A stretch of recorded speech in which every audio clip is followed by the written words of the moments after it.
Assalamualaikum warahmatullahi wabarakatuh. Saya Friska akan membahas tentang materi Life Cycle Costing. Life Cycle Costing merupakan teknik manajemen yang digunakan untuk mengidentifikasi dan memonitor biaya produk selama siklus hidupnya. Siklus hidup meliputi semua tahap melalui dari perencanaan produk dan pembelian bahan baku hingga pengiriman dan pelayanan atas produk yang sudah jadi. Pentingnya life cycle costing. 1.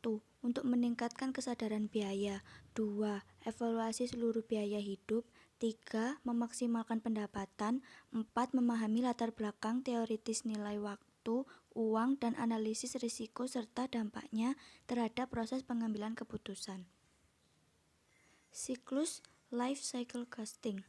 Siklus hidup produk life cycle harus diperhatikan dalam dua aspek, yaitu biaya selama siklus hidup dan penjualan selama siklus hidup produk. Cost life cycle merupakan urutan aktivitas dalam perusahaan mulai dari riset dan pengembangan, desain produksi atau penyediaan jasa, pemasaran atau distribusi, dan pelayanan kepada pelanggan ditinjau dari perspektif biaya yang timbul pada setiap aktivitas. Sales life cycle merupakan urutan atau fase-fase hidup produk dan jasa di pasar, mulai dari pengenalan produk atau jasa, pertumbuhan dalam penjualan dan akhirnya kematangan, penurunan dan penarikan dari pasar. Penjualan pada saat pertama kecil, kemudian memuncak pada fase kematangan atau maturity, dan kemudian menurun. The costing life cycle dan the sales life cycle produk ditunjukkan dalam gambar berikut. Yang ini ya. Kenapa harus menggunakan life cycle costing? Yang pertama, ingin meminimalkan biaya modal. Yang kedua, ingin meminimalkan jam perbaikan. Yang ketiga, memaksimalkan jam operasi. Yang keempat, ingin membatalkan kegagalan. Yang kelima, memaksimalkan nilai sekarang bersih. Yang keenam, ingin meningkatkan kekayaan pemegangan saham. Yang ketujuh, dapat digunakan sebagai alat keputusan manajemen untuk menyingkronkan konflik defisit dengan memfokuskan pada fakta, uang, dan waktu. Target costing. Target costing merupakan cara yang sangat bermanfaat untuk mengelola kebutuhan terhadap trade-off antara peningkatan fungsionalitas dan semakin tingginya biaya. Yang pertama, menentukan harga pasar. Yang kedua, menentukan laba yang diharapkan. Yang ketiga, menghitung target biaya pada harga pasar dikurangi laba yang diharapkan. Yang keempat, menggunakan rekayasa nilai untuk mengidentifikasi cara yang dapat menurunkan biaya produk. Yang kelima, menggunakan Kaizen costing dan pengendalian operasional untuk terus menurunkan biaya. Klasifikasi biaya LCC. LCC merupakan suatu rencana mengenai pengeluaran usulan dari suatu proyek konstruksi sepanjang usia proyek tersebut. Pada pelaksanaan pembangunan, mulai dari ide, studi kelayakan, perencanaan, pelaksanaan, sampai pada operasi pemeliharaan dan pembongkaran membutuhkan bermacam-macam biaya yang dikelompokkan menjadi beberapa komponen, yaitu biaya awal, biaya penggunaan, dan biaya perawatan. Total biaya selama siklus hidup dibagi menjadi 3. Yang pertama, biaya hulu, terdiri dari riset dan pengembangan, desain yang membuat prototipe, pengujian teknis, dan pengembangan kualitas. 2. Biaya produksi, terdiri dari pembelian, biaya produksi langsung, biaya produksi tidak langsung.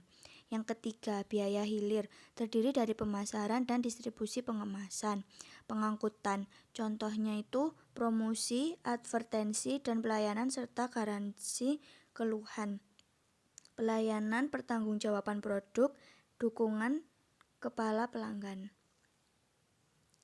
Life cycle costing dapat dirumuskan biaya awal ditambah biaya penggunaan ditambah biaya peran dan pengganti. Penggunaan model LCC.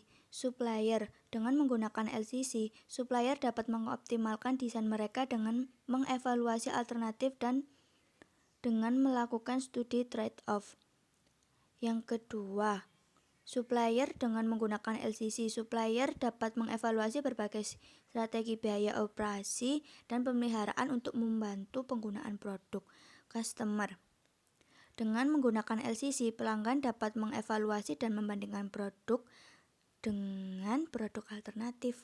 Customer yang kedua, dengan menggunakan LCC, pelanggan dapat menilai kelayakan ekonomi proyek atau produk. Sales life cycle berhubungan dengan tahap-tahap penjualan produk dan jasa di pasar, yaitu mulai dari pengenalan produk atau jasa sampai pada tahap kematangan dan kemudian penurunan produk dari pasar. Manajemen biaya selama siklus penjualan sales life cycle. Penjualan sales life cycle. Tahap 1.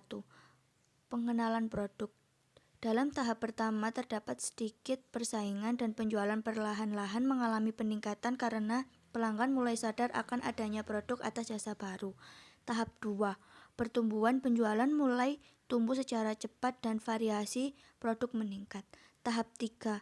Kematangan. Penjualan terus meningkat, tetapi dengan tingkat kenaikan yang menurun, ada pengurangan persaingan dan variasi produk. Harga juga tetap lunak dan diferensiasi tidak lagi penting. Persaingan berdasarkan biaya, persaingan kualitas dan fungsionalitas tidak dapat diubah. Tahap 4. Penurunan. Penjualan mulai menurun, demikian pula jumlah pesaing.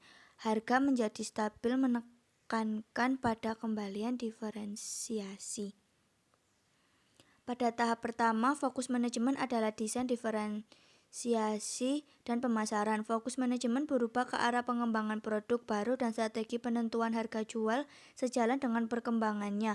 Persaingan pada tahap kedua. Pada tahap ketiga dan keempat, perhatian manajemen berubah ke arah pengendalian biaya, kualitas dan jasa sejalan dengan semakin kompetitifnya pasar.